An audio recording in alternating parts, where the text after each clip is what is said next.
for the U.S. reaction to that strike in Doha, with Israel making blatantly clear today that it was directly targeting Hamas leadership that was stationed in Doha, living there or were there for these talks, as Qatar has played a central role in trying to mediate a ceasefire to federal investigations, one by October 7th, Sean Duffy, indicated that federal funding is well aware, which Trump himself was questioning not that long ago, that the administration might use to force other Democrat-led states to get cover on public safety in tax dollars are at risk. You also had the FBI Director Catherine Pell say that his agency has been probing that since day one, meaning we may see federal charges come down. The attention from the administration coming despite resistance for some time from local officials, Charlotte Mayor, thanks to the media for not sharing the video of that heinous killing, citing the need to respect our victims' family. Looking at the rap sheet about what they knew about this strike. More than a decade of tumultuous failures by courts and magistrates, putting us back on the streets, even at the urging of his own mother, that it should not be out in public, telling the local station there in Charlotte that he is schizophrenia and with a public safety risk. The president now taking aim also at cashless bail policy as he tries to direct some of the criticism towards the Democrat administration that they soft on the crime policies that they had. We also have this story emerging in the Middle East. You had Israel's strikes on Hamas targets in Qatar, really rippling the region, could have trickled down effect on the Abraham Accords, and also poses big questions about what this means for the war in Gaza and whether it's possible to see an end to a diplomatic solution. We've seen the reports facing dogged targets from that attack were the top negotiators that trove with files of strategic and they have survived. So a lot of questions get thrown about what this means for that war, what the president knew. That's really media reporting that not only the U.S. green-lighted it, of course, we need to hear from the White House that letter. Now President Trump says he's a lot of big news this program has directed all comments to his staff. But obviously this is something that is also being driven by Republicans on Capitol Hill. With several of those Republicans trying to force the Justice Department to release all of the Epstein-related documents that it has in its capacity. Whether or not that ultimately happens remains to be seen. But this has obviously been an issue for the White House that has not gone away despite their best efforts. And so we're obviously going to see what is said about that at this briefing. Also, the new job reports provision from the BLS that just went today is going to be a key topic for this White House, as that has been something that obviously has been a center of controversy after they've hired Dr. Erica McIntyre from the BLS, the commissioner there, because the numbers that they did not like, arguing that that data was faulty. Now, of course, we're seeing what they have to say about these new numbers that came out today.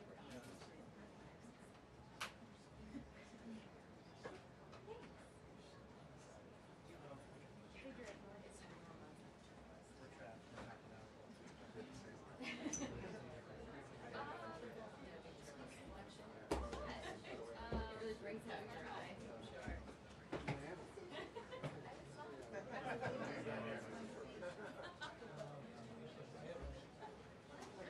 Yeah.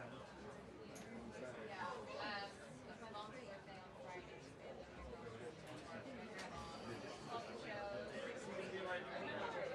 We saw politicians and the benefits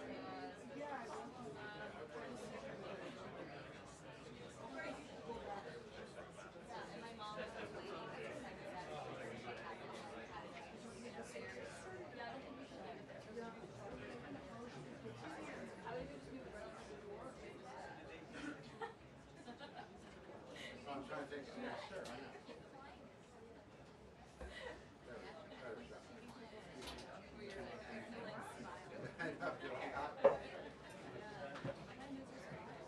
Yeah, that was just for your shot. Yeah, I can take it.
too optimistic. I don't know. Hopefully I'm wrong. Do you me a favor? Can you grab the water bottle in my backpack? It's on the left side.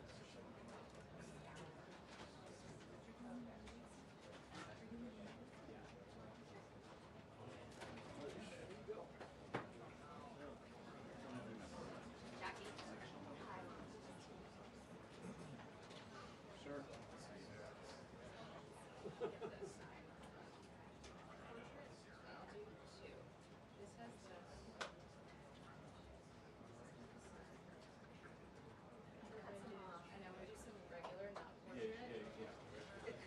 You're familiar with it.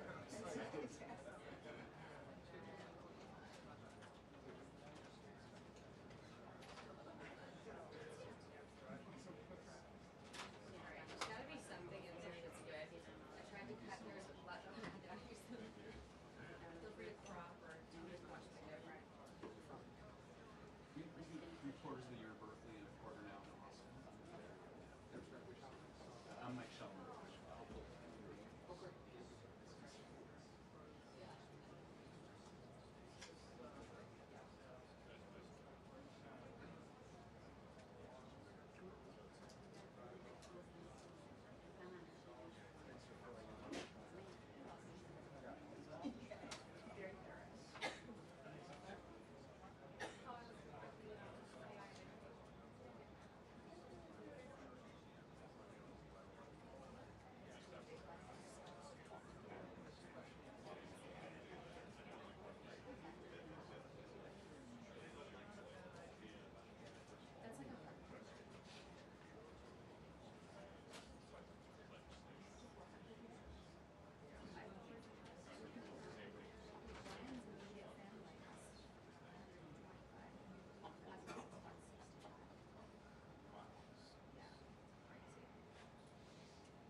That's like a don't have a date yet.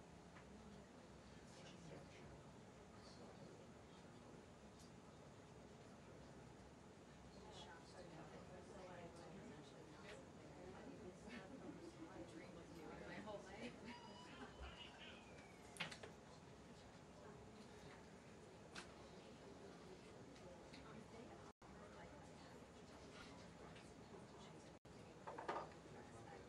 They do that. People try to do that. That's not great.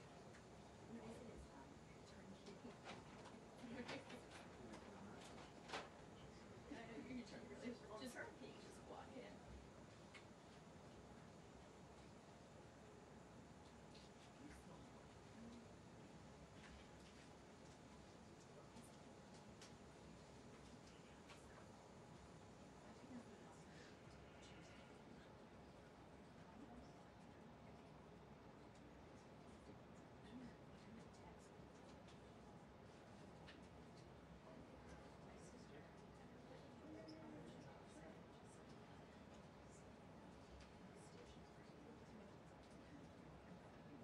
Yeah, literally. Like, I'll do a group text.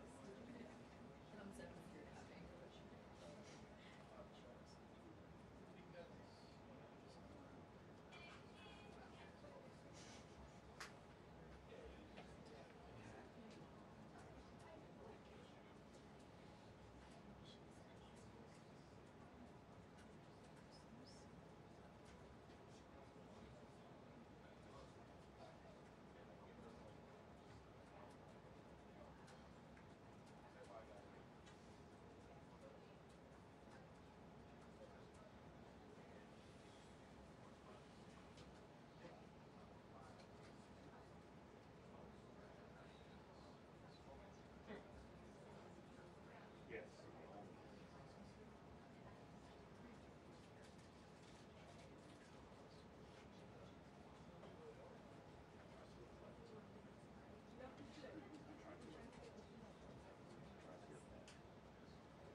Good afternoon, everybody.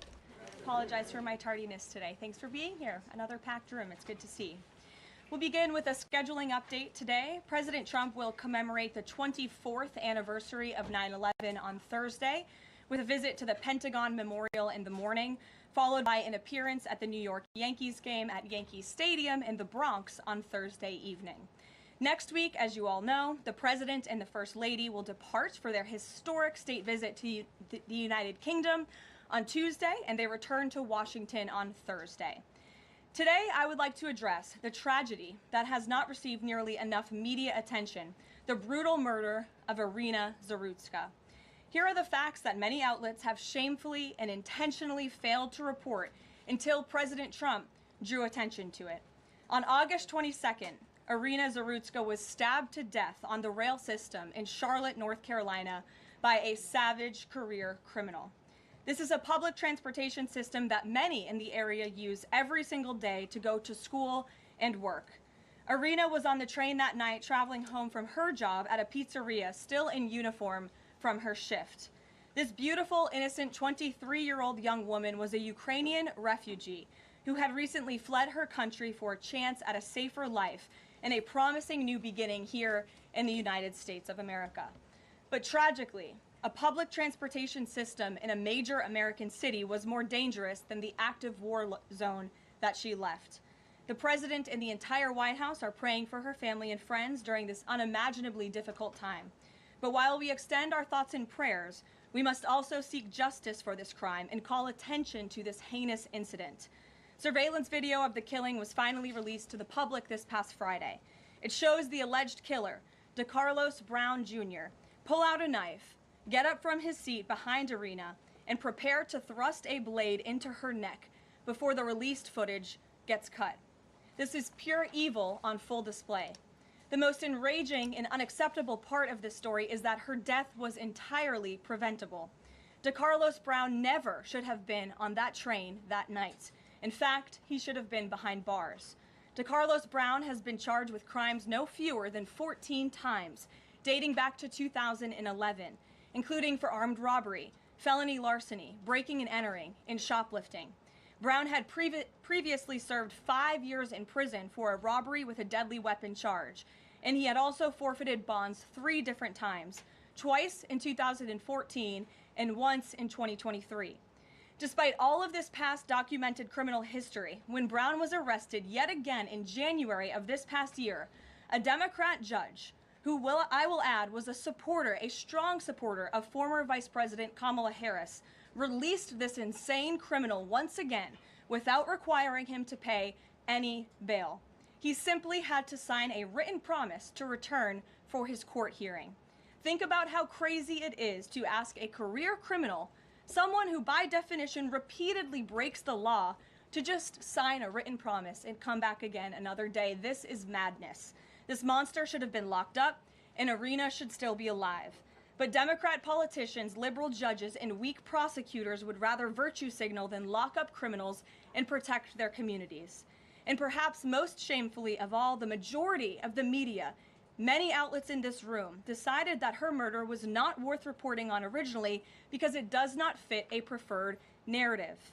Many of the journalists in this room spilled plenty of ink trying to smear Daniel Penny for defending a subway car from a deranged lunatic in New York City, but none of those same reporters lift a finger to write stories about an actual murderer.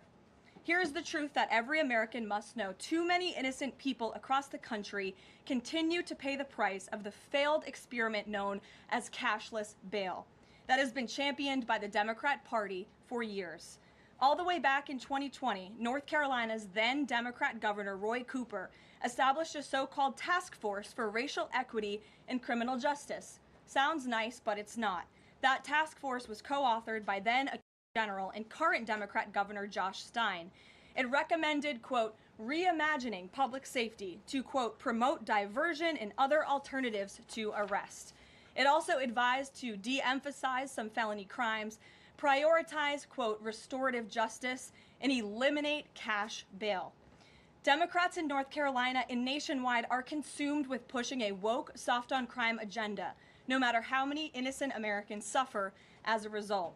Instead of aggressively prosecuting and locking up violent criminals, the Democrat-backed cashless bail approach lets these criminals roam free in our country to offend again and again. These reckless policies have turned too many of American cities into hunting grounds for career criminals who mock our justice system, drain law enforcement resources, and wreak havoc on law-abiding citizens. Enough is enough, and that is why President Trump is doing everything in his power by taking action to undo these absurd policies. The president recently signed a powerful executive order directing the AG to submit a list of states and local jurisdictions with cashless bail policies so that the Trump administration may identify federal funds that are being provided to these states and can potentially be suspended or terminated. President Trump firmly believes that to maintain order in public safety, we must incarcerate individuals whose pending criminal charges or criminal history demonstrate a clear ongoing risk to civil society. This is a common sense and sensible approach that the vast majority of Americans agree with, and it's time for the Democrat Party to get on board with what is right. When these criminals are caught, they must be prosecuted to the fullest extent of the law and be sent to prison, where they can no longer terrorize our streets. This is the mandate the American people delivered to President Trump, and it's a mandate he intends to fulfill. Staying on the topic of public safety, new preliminary data released today by Customs and Border Protection in August shows that President Trump has delivered the most secure border in American history. For the fourth straight month, 0 illegal aliens were released into the United States by CBP. Nationwide encounters are down 93%, below the peak of the Biden administration. Border Patrol apprehensions on the southwest border in the entire month of August were less than what was apprehended in 4 days in August 2024 under the Biden administration. President Trump has ended disastrous Biden illegal alien invasion, and he sealed our border in record time, keeping this central promise he made to the American public. With that, I will take your questions. Here in our new media seat today, we have Michael Schellenberger, who is the founder of Public News with nearly 2 million readers and subscribers. Michael, thank you for being here today. Thank you. And why don't you kick us off? Sure. Thank you for making space for new media. Nice to meet all of you. It's great to be here. I want to see if you could give some insight into whether the president is considering additional measures against Europe and Brazil, not just for censorship, but also for preventing political candidates from actually competing in elections. We've now seen in Romania, France, and now Germany with Joachim Paul, efforts to basically just prevent candidates from being able to compete in elections. The president has shown some concern around President Bolsonaro, who's being prevented from running. All of this is coming in the context of increased censorship of online platforms, of American platforms, and efforts to censor Americans. I'm personally being investigated under criminal investigation with my Brazilian colleagues for publishing the Twitter Files Brazil. We're very grateful that the president has imposed Magnitsky sanctions on the judge. Is the president considering additional actions, given that it appears that they're going to end up with a conviction against President Bolsonaro, preventing him from running? Is he considering doing anything about this crackdown in Europe? I mean, it's shocking to see Joachim Paul, this mayoral candidate in Germany, the criminal indictment against him cites him, quote, saying that he loves the Lord of the Rings as reason why he's an extremist and shouldn't be able to run. So I just wonder if you could speak to that. And again, I'm grateful to be here. Nice to meet you all. And I'm grateful for what the Trump administration has done to push for free speech abroad. Well, thanks for being here, Michael. We appreciate it. Freedom of speech is arguably the most important issue of our time. It is enshrined in our Constitution, and the president believes in it strongly. He himself faced censorship in his road back to this beautiful Oval Office here in Washington, D.C., so he takes this very seriously, as does, I know, the Vice President of the United States and the entire Trump administration, which is why we have taken significant action with regards to Brazil in the form of both sanctions and also leveraging the use of tariffs to ensure that countries around the world are not punishing their citizens in this way. And at the same time, the president is, while he's leveraging the United States to safeguard our interests abroad, he's also making sure that freedom of speech remains here in the United States of America. So I don't have any additional actions to preview for you today, but I can tell you this is a priority for the administration, and the president is unafraid to use the economic might, the military might of the United States of America to protect free speech around the world. Quick follow-up to that? Sure. Quick follow-up, which is just, there was a Reuters story saying that the Trump administration was looking at this Europe-U.S. trade deal as one of the sticking points, this issue of the censorship not just of U.S. platforms, of Americans. Do you have any updates on how those trade talks are going? And I also wonder if the president is concerned about NATO membership. NATO membership requires that you be a democracy and you have free speech. Is it possible that some of these actions that we've seen in Romania, France, and Germany would disqualify those countries from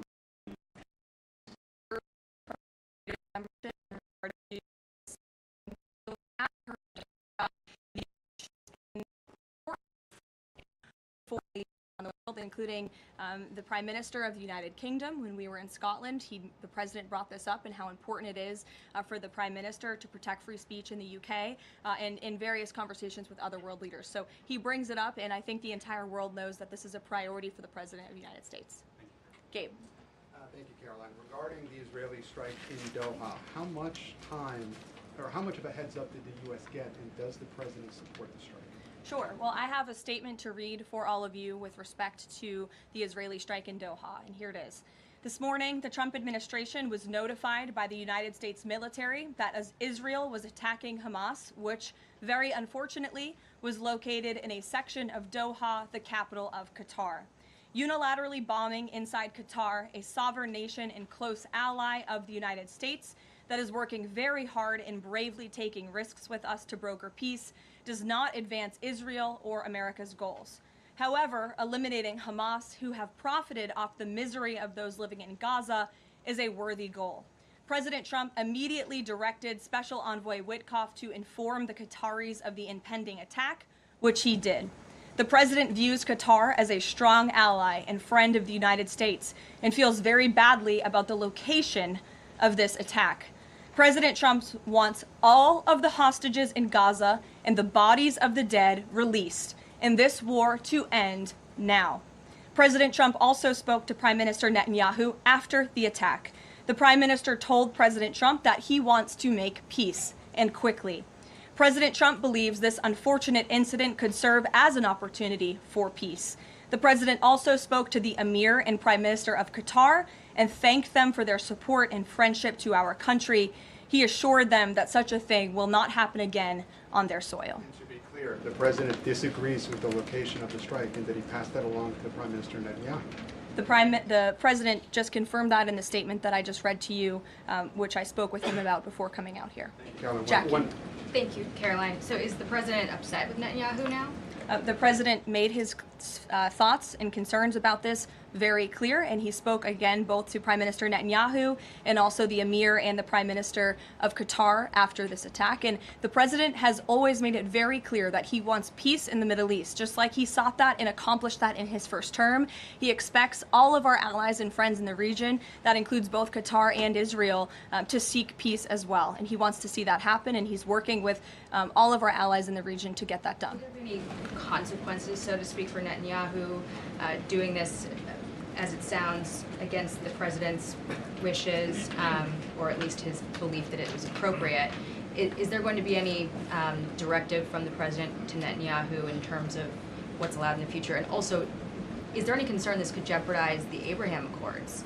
Look, that's a decision only the president can make. With respect to your first question, to answer your second question, as you heard from the president, he said he believes that this can serve as an opportunity for peace, and he's still actively and aggressively pursuing it with all of our allies and partners in the region. Jennifer? Just to follow up on that, Caroline, are you able to say how often the president spoke to the Prime Minister of Israel before this? Because that's one question. And then what did he mean on Sunday when he posted, "I've given my last warning to Hamas," etc.? He wasn't talking about this strike on Doha? No, he was not. As I told you, the Trump administration was notified by the United States military that Israel was attacking Hamas, and the president spoke to the Prime Minister after the attack, as well as, again, the Emir and the Prime Minister of Qatar. And I know Secretary Rubio and Special Envoy Witkoff were present for that call with the Qataris as well.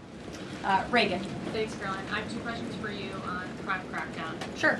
Democrats have tried to argue that red states have higher crime rates while overlooking problems of high crime in blue cities. I'm wondering if the president would consider working with red state governors to fix high crime in blue cities like in Memphis, Tennessee. So first of all, I want to get to the premise of your question, Reagan, which is being pushed by Democrats, that there is crime in red states. Of course, there is crime in all states, but the crime in these cities is all in cities that are run by Democrats. If you look at the list of the top 20 high crime cities in the United States, every single one, with the exception of one in Louisiana, is run by a Democrat. And these Democrats have supported the same policies that I spoke about at the beginning of this briefing, like cashless bail. If you look at a red state, Mississippi, but a Democrat-run city in that state, Jackson, in 2019, Jackson, Mississippi eliminated cash bail for virtually all misdemeanor cases. And while Jackson is not formally a sanctuary city, the state of Mississippi formally banned sanctuary cities, and this city has acted as a de facto sanctuary city for criminals and illegal aliens since 2017. Same thing, Birmingham, Alabama, a Democrat-run city in a red state. In 2017, the Birmingham City Council unanimously passed a resolution, quote, committing to establish sanctuary policies. So if you actually look at the facts from these Democrat-run cities, these are cities that are run by Democrats and by by members of the Democrat Party. These are blue cities, and they have all supported these disastrous policies which allow repeated career criminals back onto the streets to further commit acts of violence. And so to answer your question, yes, the president wants to work with anyone across this country who wants to end these horrible policies and to bring law and order to our streets. And I think that is proven by his tremendous cooperation with the mayor of Washington, D.C. and our nation's capital. And just look at the results of that. And I do have some updates for you on the D.C. crime crackdown if anyone is interested. There have been a total of 2,177 arrests made since the start of the operation on August 7th. Just last night, there were 57 arrests made in Washington, D.C. Of the 57 arrests, there were 14 illegal aliens who were arrested, many of whom had prior criminal histories. And other arrests just last night in our nation's capital, so you all can be very grateful for this. Our great men and women of law enforcement, both federal and local, working together as they should, made an arrest on a warrant for assault with the intent to kill. The subject shot 2 adult males after an altercation. They made an arrest on a warrant for an armed carjacking. The subject assaulted an adult male in the face with a firearm and then took his keys. We also made an arrest on a warrant for simple assault and the destruction of property and subsequently charged with second-degree theft. Last night in D.C., there was an arrest for possession of a controlled substance with second-degree theft. There was an arrest for possession of a controlled substance with the intent to distribute. That subject, the person is also a subject of interest in a homicide and a carjacking. Last night in D.C., we also arrested a felon in possession of a firearm who was carrying that firearm without a license. So these are the career criminals. These are the bad guys that we are picking up in Washington, D.C. every day. The president would love to do this in every Democrat-run city across the country, and he hopes that more Democrats will call the White House to allow us to help them. One more that's D.C. specific. Congress is poised to not extend Trump's federalization of the D.C. police. Mayor Bowser signed an executive order formalizing cooperation with federal forces. You just mentioned all the success that the operation has had. Does the White House believe that the Mayor Bowser's action is enough to continue the crime crackdown? We are very grateful for the mayor's cooperation in this effort, and we look forward to continuing to work with her and the Metropolitan Police Department. Bloomberg. Thanks, Caroline. The president says, he would plan to speak with Putin soon. Can we expect a phone call between the two leaders this week? I don't have any phone calls to read out between the president and any other foreign leaders. Ed. Thanks, Carolyn. I want to ask about the benchmark revisions that came out. If you look at the revisions between March of 2024 and March of 2025, and you do a little math, it averages out to 73,000 jobs roughly per month added to the economy, less than what was thought. When can we expect the Trump administration, now that their policies are rolling out, for that increase, that average to increase? Well, let me just say something about the revisions that came out this morning. And this was one of the biggest revisions in absolute terms in decades. In the benchmark year, March 2024 to 2025, shows that the job growth was vastly weaker during the Biden administration than ever previously reported. Between this revision and last year's, job growth was actually overstated by approximately 2 million jobs. And the Biden administration stood up here and vouched for that data and told you that data was real. And when President President Trump calls into question the veracity of that data, like he did before he took the oath of office and even now as President of the United States, he was ridiculed for that. And turns out this revision proves two things. Number one, the president was right, and this is why we need new leadership at the Fed. And this makes it very clear that President Trump inherited a much worse economy by the Biden administration than ever reported. And it also proves that the Federal Reserve is holding our monetary policy far too restrictive. Interest rates are too high. The Fed needs to cut the rates because of the mess that we inherited from the Biden administration. Time frame. The president has said a year. Secretary Besson said maybe the fourth quarter. When can we expect these numbers to increase? Well, first, we need accurate numbers. We need truthful and honest data, which is why the president took the monumental step to try and appoint and confirm new leadership at the BLS so we can have data that we can actually rely on. And that's what the president is doing, and we hope that his nominee will soon be confirmed. Charlie. You addressed the crime of Irina Zurika, and the president has done a lot to deliver justice for victims of crimes like that horrific stabbing. And the Epstein files are back in the news because a lot of Americans feel that that Jeffrey Epstein's victims never got justice. Does the president care about these victims? Do you think he can does he want to deliver more justice for them, and is he willing to meet with them? The president cares about victims of all crimes, and that's why Republicans in the Trump Department of Justice have done more in terms of transparency when it comes to the Epstein case than any prior administration. And why are the Democrats all of a sudden caring about this? It's because they are desperately trying to concoct a hoax to smear the President of the United States. We have seen this time and time again. Ro Khanna and all of these other Democrats, they could have cared about those victims 4 years ago when Joe Biden was in office. They could have pushed for transparency then. Unfortunately, the Democrats are using victims as political pawns to try to smear and to push a hoax against the President of the United States. And I will get you numbers on the amount of child predators that this administration and this FBI and this Department of Justice have locked up under President Trump's leadership. We have done more than any president to protect victims of crime, especially disgusting, heinous sexual crimes. And that includes the deportation of illegal aliens who are perpetrating these crimes against innocent victims in our country right now today. And that remains a top priority for this administration. Does the president, will he meet with the victims? On the Doha strikes, did the president speak with Netanyahu before they were carried out? Did he urge him to not go through with it, or did they only speak afterwards? Again, I read you a statement. The Trump administration was notified by the United States military that Israel was attacking Hamas. The president directed his special envoy Witkoff to immediately call the Qataris. And after the attack, he spoke to Prime Minister Netanyahu. Behind you. Thank you. Go ahead. About the Epstein case, would the White House support a professional handwriting expert review of the document released yesterday to prove that it's not the president's signature? Sure, we would support that. And in fact, I have already seen many forensic analysts of signatures coming out. I believe it was the Daily Signal that published a piece with 3 separate signature analysts who said that this absolutely was not the president's authentic signature. And we have maintained that position all along. The president did not write this letter. He did not sign this letter. And that's why the president's external legal team is aggressively pursuing litigation against the Wall Street Journal, and they will continue to. Christian.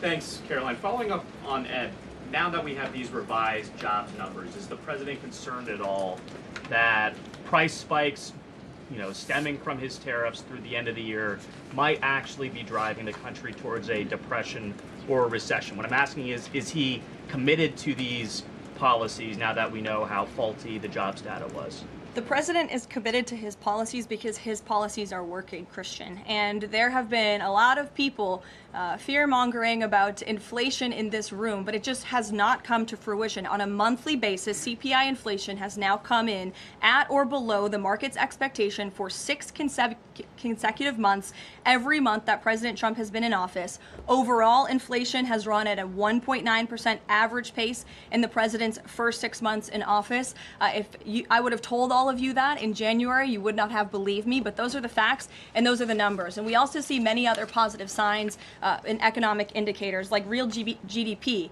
In the second quarter, it was revised up to 3.3%. That beat the market's expectation. We know there's a capital spending boom right now, which we know is one of the greatest economic indicators of job growth. We know wages are increasing at a far faster pace than they were under the previous administration. We see productivity in the second quarter was also revised up up to a strong 3.3%. And total industrial production, factory output also surged. All of this means the economy is moving, people are working, people are spending money. You look at consumer spending, that is also ticking up and in the right direction. And a large part, it's because of the incredible work the president has done in terms of energy and unlocking our energy dominance in this country. Again, these jobs, the numbers from the BLS today prove that the economy was an absolute mess, and we are working every single day to fix it, and all of those indicators I just read for you are positive sign of what is to come. Just one more quickly on sure, trade, Danny. I just wanted to get a bit of clarity on the sequence of events for the Doha attack and the notification. You said that the U.S. military notified, if I got it right, the Trump administration was notified by the U.S. military. That's right. Was the U.S. military notified by the Israeli military, or did the U.S. military detect an incoming Israeli attack on Qatar? The U.S. military notified the White House and the President of the United States. That's all I have to share for you on that, Danny. Thank you. Jeff. Also following up, you said that the president assured the leaders in Qatar that this would never happen again. Did he say that to the Prime Minister of Israel, and did Prime Minister Netanyahu agree to that? The president told that to the emir and the prime minister of Qatar, and the president also overstressed the importance of peace in the region in his conversation with Prime Minister Netanyahu as well. And Prime Minister Netanyahu wants it quickly. That's what the president expects to happen. The president is very clear in the statement that he just had me read, and you will all see it out on True Social very shortly, I am sure. The whole world will see it. He wants all of the hostages released out of Gaza, and he wants this war to end. Those are two clear directives that the president is making very clear for the entire world to understand. Mary. But Qatar obviously has been helping to negotiate these ceasefire talks. Does the president think that Israel is undermining negotiations by striking Qatar? Is he concerned that Qatar's no longer going to want to play that intermediary role? I think the president addressed that in the statement. I can read the whole thing for you again. I think it's very thorough because the president wanted to address all of your questions. We wrote, unilaterally bombing inside Qatar, a sovereign nation and close ally of the United States that is working very hard and bravely taking risks with us to broker peace, does not advance Israel or America's goals. However, eliminating Hamas, who have profited off the misery of those living in Gaza, is a worthy goal. So he answered that question himself. You can't say that Israel informed the U.S. What I can tell you is the United States military informed the Trump administration. Thank you. A quick follow on that. Can you tell us when the U.S. military was notified, given that the largest U.S. military base is in Doha? And then I have a question on D.C. crime. This morning, just before the attack, as I said earlier as well. Okay, thank you. And yesterday, the president spoke about D.C. crime and talked about how there was virtually none. And then he expressed frustration about things that take place in the home they call crime. He said, they'll do anything they can to find something. If a man has a little fight with the wife, they say this is crime. See, now I can't claim 100%. Exactly what crimes was the president referring to? He wasn't referring to crimes. That's exactly the point he was making, Ouija. What the president is saying is that these crimes will be made up and reported as a crime to undermine the great work that the federal task force is doing to reduce crime in Washington, D.C. And I think the president has every reason to believe that, given the efforts of many reporters in this room who actively seek to undermine the president and what he's doing in our nation's capital. We all know that deep inside you all agree with this because you all live here, and I'm sure you are very grateful for the administration's efforts to make the city, which we all reside in, much safer for ourselves and our families. Michael. Thank you, Caroline. Florida Congressman Randy Fine is calling for judges to face consequences if the violent repeat offenders they release go on to commit new crimes. Is that something the president supports? This is not something I've heard the president discuss. You can ask him yourself next time you have the opportunity to. How's that? Caroline, one more question. On Thursday, President Trump will head to the Pentagon and also to New York City in honor of the 24th anniversary of 9/11. Has the president expressed any interest on creating or having congressmen create a new 9/11 commission to answer some of the ongoing questions many Americans have about that day?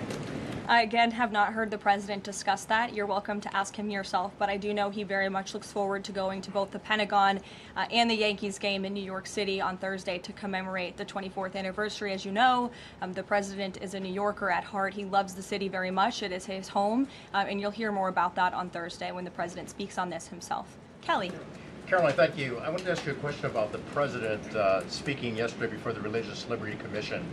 As you know, he's created the White House Faith Office, the Task Force on Anti-Christian Bias, and yesterday he talked about the importance of the Bible in America and the importance of prayer in America. Some people have criticized him for that in stating that he's espousing Christian nationalism. Yet the president has called on the American people to band together in praying for this nation for people of all faiths. How important is that to the Trump administration, and are there guidelines for implementing that? Well, last time I checked, it's not just Christians who pray, it's people of all faith who pray, and that's what the president wants to protect, the religious freedom for Americans of all faith. And he spoke about that yesterday, and that's why he was very proud and excited to announce this new initiative, Pray America, encouraging all Americans to pray for our country in the goodness of our country leading up to America's 250th birthday next year. Why don't we take some from the sides? Elizabeth, go ahead. Thank you, Caroline. I have two questions. Sure. First, on prayer again. Is the Trump administration looking for the forthcoming prayer guidelines to challenge existing court precedent on the right to pray in public schools? Well, the president spoke about that yesterday, and some of the changes we are making to ensure that the religious liberties of America's students and our youth are respected in public schools. In fact, he had a young student and invited him on stage to share his story about how when this young boy spoke about biological and biblical truth in his classroom, he faced consequences for that, and how Americans of faith should not be facing consequences for expressing their religious freedom and their religious views. Not in any public school in America should that be happening. You heard the president talk about that yesterday. Sure. Caroline, thank you so much. Regarding Israel attacking Doha, beside the phone call, what was President Trump's involvement in the attack, if any? Look, I don't have anything more to read out for you on this other than the very lengthy and thorough statement that I have shared repeatedly now. Sure. Go ahead. Thank you. After the Supreme Court ruling yesterday on the ICE raids in Los Angeles, some, particularly non-white U.S. citizens, are saying that they're going to begin carrying their U.S. passports with them at all times.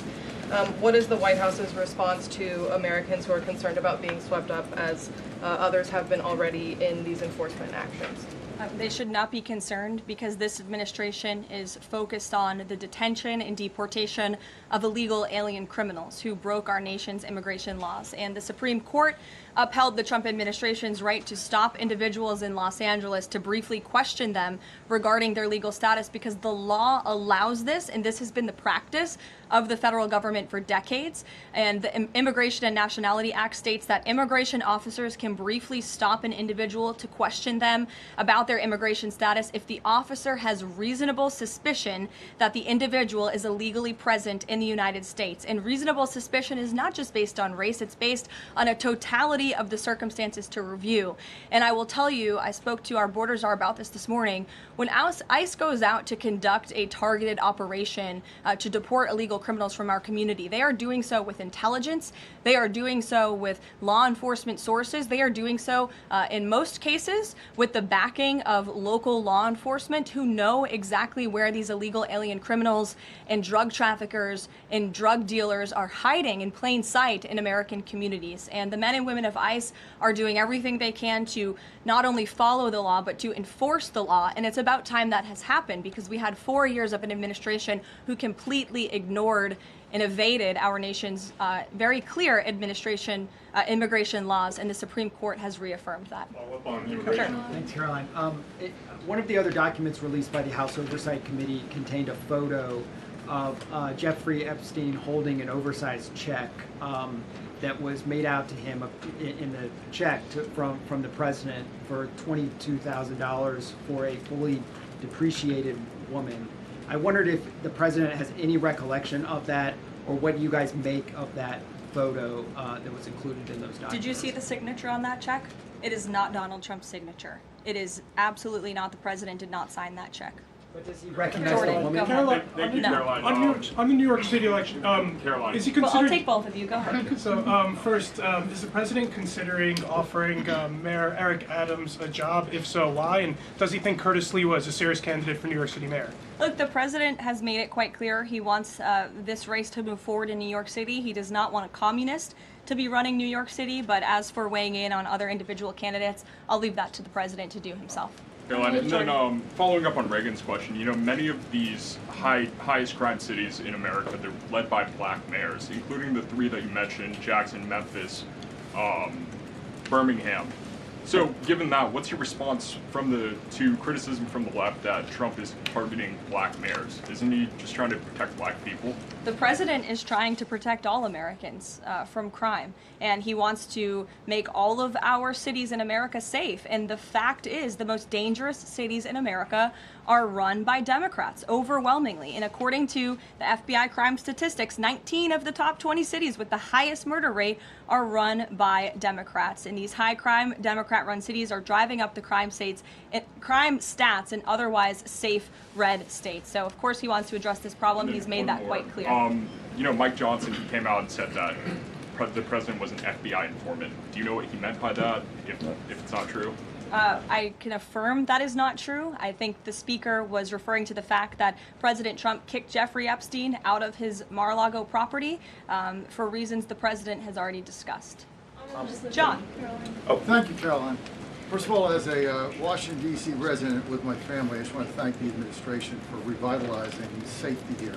In the last 3 weeks, it's been stunning. Well, I want to go to Virginia. All of a sudden, out of the blue, Winsome Sears has closed the gap on Abigail Spanberger. Got 4 issues. Coerced abortions in Fairfax County without telling mom or dad, no parents, girls going in boys' bathrooms on film, right? 2 of the young fellows get suspended for complaining about it. Virginia Beach man, an innocent man, is now died in a car crash by a drunk illegal going on the other side of the road, and now you got Spanberger's got these racist signs. When are we going to get the president to make an official endorsement of Winsome Sears and maybe come and campaign in West Virginia? Well, as you know, I'm very limited in what I can talk about when it comes to political endorsements in future elections from this government podium. But all of the issues that you just mentioned, I know, are very important to the president, and it's quite common sense. It's the foundation of the Republican Party, and it's what sent this president back to the Oval Office. We want to keep men out of women's sports and bathrooms. We want criminals to be locked up. The president wants to see law and order in every state across the country. But as for political endorsements, I'll leave that to him and his political advisors to make those. Sure. Haley. Thanks, Caroline. I have 2 questions for you, if it's okay. One on Doha and one on immigration and crime. Sure. On Doha, ahead of the strike we saw today, did the administration at any point try to dissuade the Israelis from the potential for an action like we saw today? Again, I have answered questions repeatedly on this. I have a very lengthy statement which we will release after this briefing for all of you to read and to report on once again. Okay, and then on a case in Maryland, the killing of Dakara Thompson, there are reports that the suspect arrested for her murder was in the country illegally and arrested and released for driving under the influence both in 2022 and in April of this year by U.S. Park Police. Is the administration looking into what process allowed this to take place? Yes, we absolutely are. As soon as we saw this case, we ensured that the Department of Homeland Security and the Department of Justice were on it, and I can assure you that they are. This is another heinous act of violence against someone who should have never been in our country illegally in the first place, and that's exactly why the deportation of illegal criminals from our country is a top priority for this administration, and it's something that is happening every single day. And I would encourage all of you to continue to report on the very violent illegal alien criminals that we are deporting daily from American communities across the country. We will never understand how many lives have been saved by these efforts, or how many lives would have been lost if not for this president and the administration's policy to deport illegal criminal aliens. On tariffs? Thanks, Caroline. Follow up on Charlie's question. Will the president meet with the Jeffrey Epstein victims? I don't have any meetings for you to read out on that. On tariffs? Go ahead. Thanks, Caroline. Is the Trump administration considering a ban on transgender Americans owning guns? Is that something the president would support, even as we've seen some gun groups oppose the idea of that?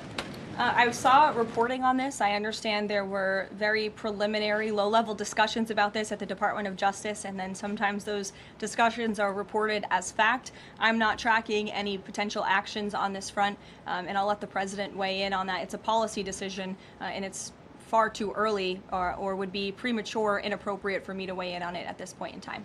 Behind you. Go ahead. After the immigration raid at the plant in Georgia on Friday, the president said over the weekend that he's open to some kind of changes in perhaps rules or visa rules or law that would prevent something like that happening in the future for skilled workers to train American workers. That's right. Can you confirm that and that the administration supports those changes, and what exactly would that look like? Well, the president said it himself in a statement that he put out on Sunday night, where he is very grateful for foreign companies from around the world and the investments that they are making right here in the United States of America. And he understands that these companies want to bring their highly skilled and trained workers with them, especially when they're creating very niche products like chips, or in this case in Georgia, like batteries. But the president also expects these foreign companies to hire American workers, and for these foreign workers and American workers to work together to train and to teach one another. And so he expects these foreign companies to hire American labor. We want Americans to have these jobs. Americans need these jobs, but he also understands the need for these companies to bring over their workers who already have these skills. So I think it's a very, what those changes might be? I think it's a very nuanced and responsible and sensible approach for the president to take. And I know that the Department of Homeland Security and the Department of Commerce are working on this matter together. I would defer you to them for any further action on this front. Caroline, thank you. Just I want to follow up on something you said. You said the Epstein documents are a hoax that Democrats are perpetrating against the president.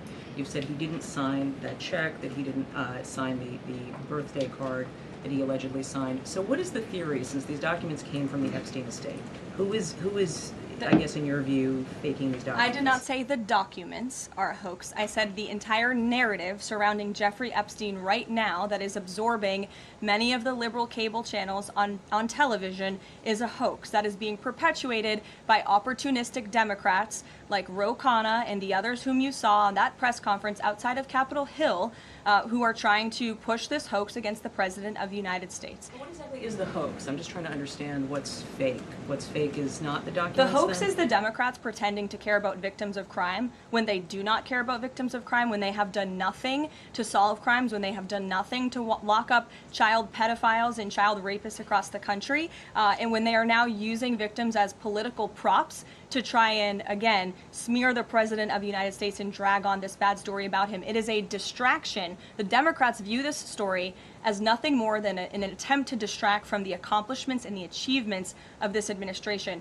And that is what we mean when we call it a hoax. If he didn't sign these, if you said he didn't sign the birthday card, he didn't do this, he also didn't do the check, those were in documents from the estate. So what is the working theory as to why he's in them? The president has one of the most famous signatures in the world, and he has for many, many years. You know that, Maggie, you've covered him for a long time, long before he assumed this office when he was a businessman in New York. The president did not write that letter. He did not sign those documents. He maintains that position, and that position will be argued in court by his lawyers. The president is very confident he is going to win this case. Caroline, thank you. Is the president planning to meet with Eric Adams in New York, maybe at the Yankees game?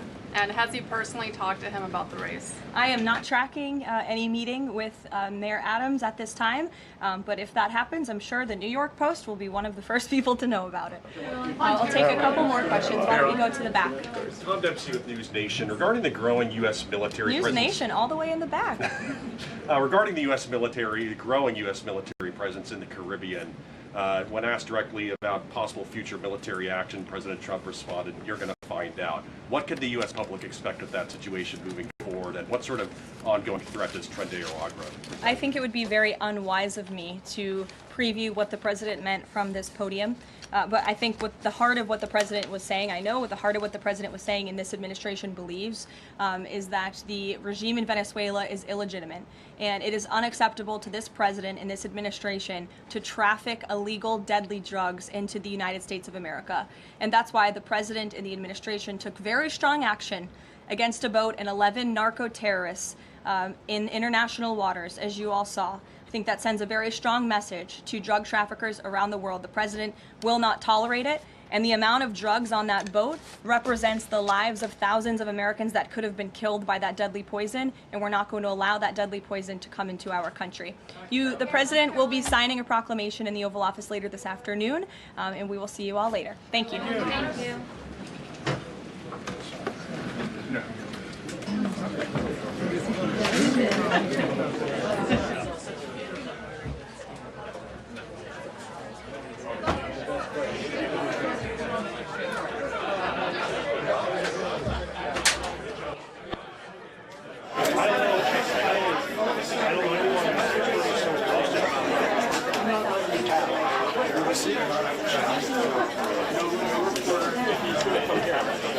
think they're coming with a gallon. I don't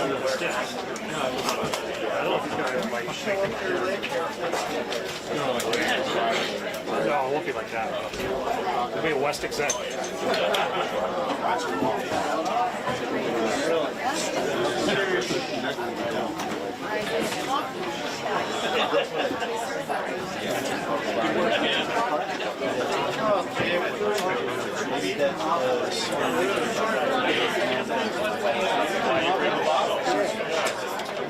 No, I wish I had that problem with women. Hey, what's up, Mike? Welcome back, buddy. Didn't matter.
até aludia ao fato de haver uma altercação com o chamado Centrão.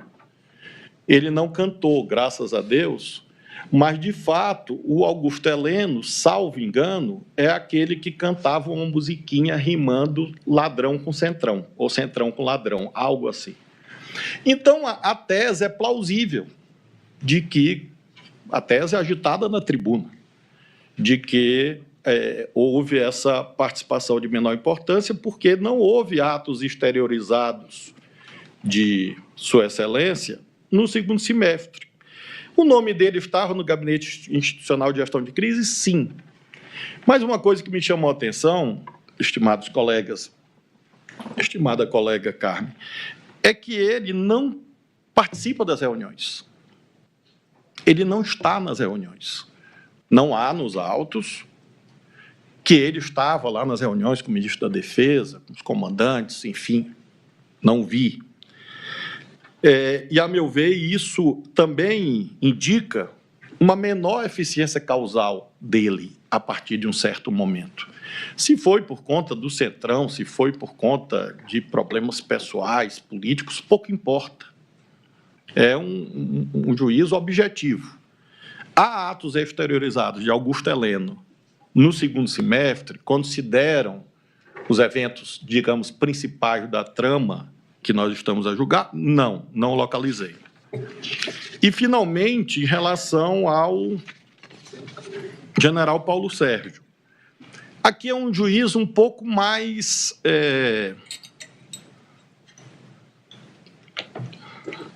difícil, mais sofisticado, eu diria. Porque o general Paulo Sérgio, ele participa até um certo momento. A meu ver, isso é incontroverso nos autos. Ele poderia não ter participado. E quero dizer que, como ser humano, eu não tenho nenhum conforto, embora tenha feito centenas de julgamentos penais.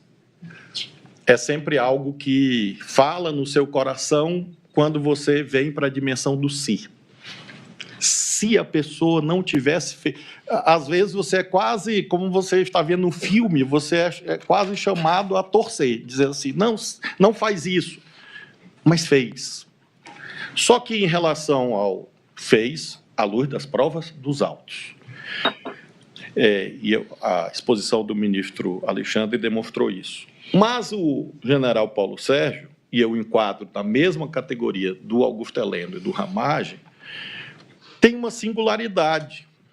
De fato, a prova oral abundante de que, num certo momento, ele tentou demover o presidente da República. É como se ele viesse com máxima eficiência causal e, de repente, ele inverte o sinal da eficiência causal. Eu cheguei a cogitar de desistência, do 15 do Código Penal. Cheguei a cogitar disso, de desistência, arrependimento eficaz, enfim. Mas não está claro o que aconteceu no dia 14 de dezembro quanto à desistência ser por vontade própria. O que está mais claro é que foram fatores alheios à sua vontade, ou seja, a não aquiescência do brigadeiro Batista Júnior e do general Freire Gomes, que o levou à frustração do intento de subscrição do documento no dia 14 de dezembro. Mas eu considero relevante a ideia de que ele tentou demover na hora derradeira. Poderia colocar isso apenas no plano das circunstâncias judiciais, atenuantes, eventualmente.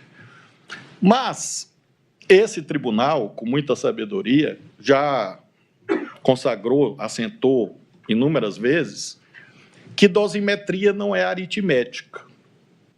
Não há critérios matemáticos de fixação da pena. E, de fato, não há. Por isso que os juízes não podem ser substituídos por inteligência artificial.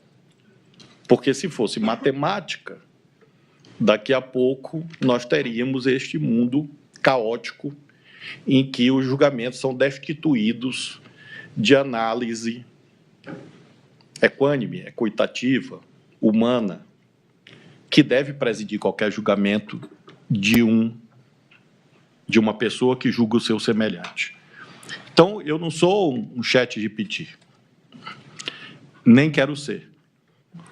E, por isso mesmo, considerei que apenas em relação a esses 3 réus, definir essa participação de menor importância do plano do 59 ou das atenuantes seria um juízo que conduziria a uma reprovabilidade fática, material, a uma pena mais alta do que a minha percepção em relação à conduta deles. E, por isso, creio que uma técnica justa e lastreada no direito penal positivo, ou seja, não é uma invenção, é uma disposição consagrada pelo legislador, no 29, parágrafo 1º, é nós considerarmos que há possibilidade, inclusive, de redução da pena abaixo do mínimo legal. São os réus, o ministro Fux me indaga, são os réus Alexandre Ramagem, Augusto Heleno e Paulo Sérgio Nogueira de Oliveira. Obrigado. E fiz, ministro Fux, essa análise, porque quando da dosimetria, eu vou apresentar, à luz do que o relator propuser, algo consentâneo com esta minha visão de que há patamares diferentes de culpabilidade e nos cabe encontrar técnicas que conduzam a um julgamento técnico e justo. E é isso que eu concluo reivindicando, que haja críticas ao Supremo, não há dúvida. Que bom que há. Nós crescemos com elas, desde que sejam críticas que não visem exterminar o Supremo. Críticas que visem, por exemplo, estigmatizar seus julgadores ou as suas famílias. Isso não é leal. Um profissional do direito que acompanha os autos, acompanha a dinâmica, tem todos os motivos e as razões para criticar tudo quanto aqui dito. Porque há zonas de controvérsia em relação, por exemplo, a vários dos elementos que aqui disse. Mas não há razão para acreditar que o Supremo é composto por juízes que querem praticar vingança ou serem ditadores, porque não é a tradição do Supremo. E quem chega aqui, chega com o seu patrimônio de experiências, com a sua trajetória, mas chega com um dever inscrito do peso da institucionalidade. Nós sabemos o tamanho dessa cadeira. E ninguém aqui, dos que presentes, claro, está aqui para trazer nódoas a essa elevada tradição do Supremo. Como disse no começo e finalizo, fora desse recinto em que nós nos encontramos, é um julgamento que vai suscitar muitos debates, que bom, mas ele é um julgamento absolutamente normal em relação aos critérios consagrados pelos legisladores. E o Supremo está fazendo seu papel, aplicar a lei ao caso concreto. Nada além disso. E nós não podemos, aí sim, seria indesejável que alguém se intimidasse por ameaças ou sanções. Quem chega no Supremo, e eu me espanto com alguém imaginar que alguém chega ao Supremo e vai se intimidar com tweet. Será que as pessoas acreditam que um tweet de uma autoridade, de um governo estrangeiro, vai mudar um julgamento no Supremo? Será que alguém imagina que um cartão de crédito ou Mickey vão mudar o julgamento no Supremo? Pateta. O Pateta, ele aparece com mais frequência, né, nesses eventos todos. Então, nós estamos aqui, e é isso que o presidente conclui dizendo, fazendo o que nos cabe, cumprindo o nosso dever. Isso não é ativismo judicial, isso não é tirania, não é ditadura. Pelo contrário, é a afirmação da democracia que o Brasil construiu sob o palio da Constituição de 88. É como voto, senhor presidente. Acompanhando o relator com afastando as preliminares para facilitar a vida da secretária da sessão. Afastando as preliminares, acompanhando o relator quanto ao juízo condenatório que fez, com a ressalva de participação de menor importância para os réus Alexandre Ramagem, Augusto Heleno e Paulo Sérgio. Muito obrigado. Agradeço, ministro Flávio Dino. Hoje tivemos já 2 votos densos, do eminente relator e agora do ministro Flávio Dino.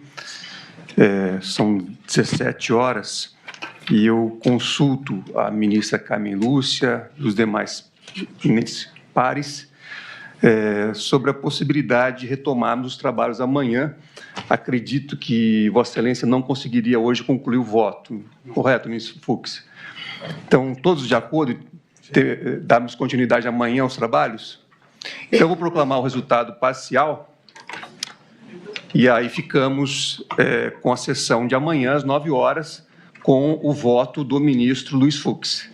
Então, proclamo o resultado parcial em continuidade de julgamento após o voto do ministro Flávio Dino, que julgava procedente a ação penal 2.668, nos termos do voto proferido, o julgamento foi suspenso. Declaro encerrada a sessão e desejo uma boa tarde a todos.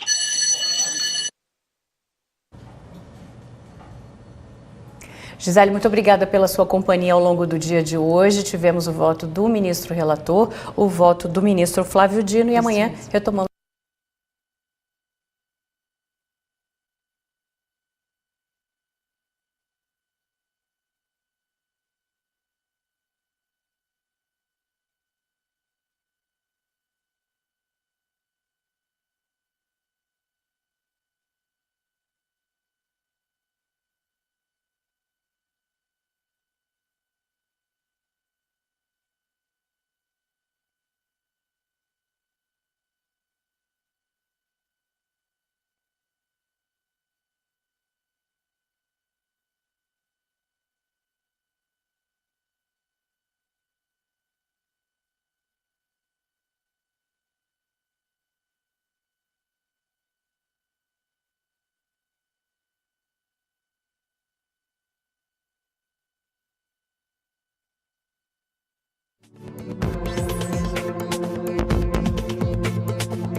that many outlets have shamefully and intentionally failed to report until President Trump drew attention to it. On August 20